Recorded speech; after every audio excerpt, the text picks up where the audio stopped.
Potrebbe essere stato ripreso dalle telecamere di videosorveglianza della Banca d'Italia il vandalo che sabato sera ha lanciato qualcosa contro i finestrini di un autobus che stava passando proprio lungo Riviera Tito Livio in pieno centro a Padova.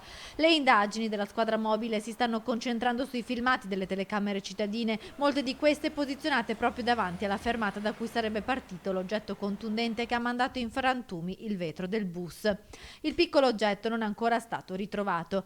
In città, dopo l'individuazione del 29enne che nelle settimane scorse aveva preso di mira i mezzi di trasporto pubblico, torna la paura degli agguati ai bus con i lanci di sassi. Penso che siano gesti anche emulativi, perché queste ovviamente è una zona troppo centrale e troppo frequentata perché qualcuno possa pensare che lì si può fare. Secondo il prefetto dunque potrebbe essere una bravata di qualche ragazzino, un episodio singolo, ma comunque un segnale del disagio che i più giovani stanno vivendo in questo periodo di pandemia.